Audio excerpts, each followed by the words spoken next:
नमस्कार दोस्तों, जय श्री राम, जय हनुमान, जय हो बागेश्वर धाम सरकार।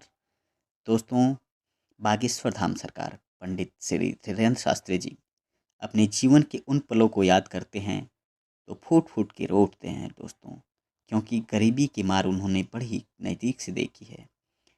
कई कई दिनों तक वो भूखे रह जाते थे, एक एक पैसे के लिए वो तरस जाते थे दोस्तों। शास्त्री जी कहते हैं कि कभी कभार उन्हें यदि कोई सत्यनारायण की कथा वाँचने के लिए बुला लेता था तो उस दिन उनके घर पर दिवाली मनाई जाती थी, क्योंकि कथा बाँचने के उनको 5 रुपये मिलते थे, जिसमें से वो 1 से 1.5 रुपये का पार्ले जी बिस्किट खरीद लेते थे, 2 रुपये का शक्कर खरीद लेते थे, 1 रुपये की चाय पत्ती तथा 1 रुपये का बाकी जो माचिस उचिस जो कुछ सामग्री घर में समाप्त होती थी वो उसको खरीद लेते थे और उसे लेके घर आते थे। अब उस पार्ले जी बिस्किट में उनकी छोटी बहन, छोटा भाई बड़ी खुशी खुशी खाते थे दोस्तों।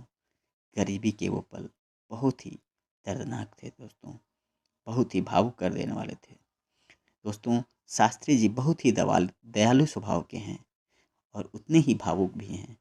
शास्त्री जी अपने माँ के बारे में हमेशा एक बात बोलते हैं कि वो हम उनसे हमेशा कहती रहती थीं कि बेटा, जगत में कभी किसी से आशा मत करना, भगवान पर आशा रखना, वही एक दिन आपकी बात सुनेगा, वही आपकी बेड़ा पार लगाएगा दोस्तों। और वही हुआ भी।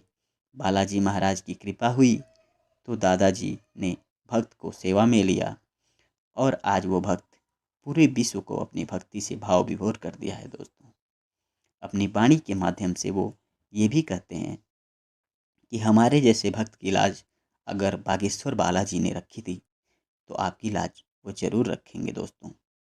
कोई अपना नहीं होता, सब लोग आपकी हंसी उड़ाते हैं आपके बुरे वक्त में, पर आप ईश्वर पर विश्वास जरूर रखना, वो आपकी नैया जरूर पार लगाएंगे दोस्तों। दोस्तों, बचपन में सबका मन होता है कि वो स्कूल जाएं, पढ़ने के लिए जाएं, जब आपके सहपाठी, आपके दोस्त सब पढ़ने के लिए जाते हैं। ऐसे ही एक समय बालाजी महाराज के भक्त श्री धीरेन्द्र शास्त्री जी का भी हुआ। वो भी अपने मित्रों को देखते थे तो उनकी भी लालसा जगी कि वो भी पढ़ें। तो उन्होंने 9 वर्ष की उम्र में अपने पिताजी से ये मांग रखी कि पिताजी, हमें पढ़ने के लिए वृंदावन भेज दीजिए। पिताजी से बहुत निवेदन किया कि हमें कुछ पैसे दे दीजिए, हमें पढ़ने के लिए वृंदावन जाना है। पर पिताजी के पास भी कुछ पैसे नहीं थे दोस्तों, पिताजी भी कुछ नहीं करते थे, इसलिए वो पैसे नहीं दे पाए।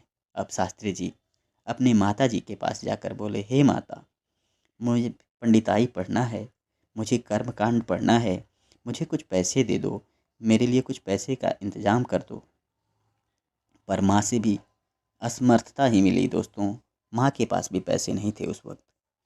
शास्त्री जी खुद बहुत सारे लोगों के घर घर गए, उधार मांगने के लिए गए, बहुत से लोगों से उधार मांगा, पर किसी ने उनको 1 रुपये तक नहीं दिया दोस्तों। उधार भी उसी को मिलता है जिसके पास पैसे होते हैं, पर शास्त्री जी के पास तो उस समय पैसे ही नहीं थे। तो उस बार तो वो वृंदावन नहीं जा पाए, लेकिन हनुमान जी महाराज की कृपा हुई। तो देखिए, इस वक्त जो बांके बिहारी के दर्शन नहीं कर पाए थे उस वक्त, बाद में वही वहीं के बसिंदा हो गए। आज उनका वास भी वृंदावन में है दोस्तों। जो एक वक्त की रोटी, एक वक्त का खाना ठीक से नहीं खा पाते थे, वो आज हजारों माताओं, बहनाओं, भाइयों को निःशुल्क भंडारा कराते हैं, उनको भोजन कराते हैं। उनकी मंशा है कि कोई भूखा न रहे। जो लोग उस समय उनका मजाक उड़ाते थे दोस्तों, उनके फटे कपड़ों का मजाक उड़ाते थे, उनके पैजामा को देखते थे कि फटा हुआ है, कितना पुराना पैजामा पहनता है, कैसा कपड़ा पहनता है। आज वो लोग उसी शास्त्री जी से मिलने के लिए घंटों लाइन में लगे रहते हैं, घंटों इंतज़ार करते हैं दोस्तों, फिर जाके उस शास्त्री जी से मिल पाते हैं। धन्य हैं बालाजी महाराज, धन्य है उनकी कृपा। दोस्तों, यदि आपका भगवान पर विश्वास है तो वो आपकी ज़रूर सुनता है दोस्तों। भगवान साक्षात कभी नहीं आते, लेकिन किसी न किसी रूप में किसी न किसी को भेजकर आपका काम ज़रूर करा देते हैं दोस्तों।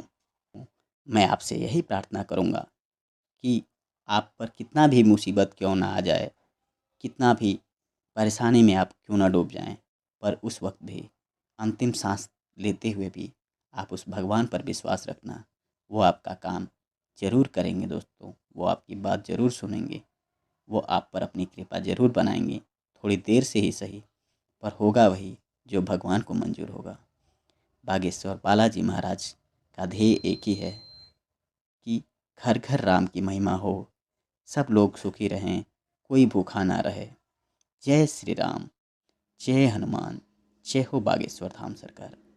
दोस्तों, अगर आपको ये वीडियो अच्छे लगे हों तो वीडियो को लाइक करना, और चैनल पे नए हैं तो सब्सक्राइब करना दोस्तों। मैं आपके लिए कुछ और भी अच्छा, कुछ और भी महत्वपूर्ण वीडियो लाता रहूं।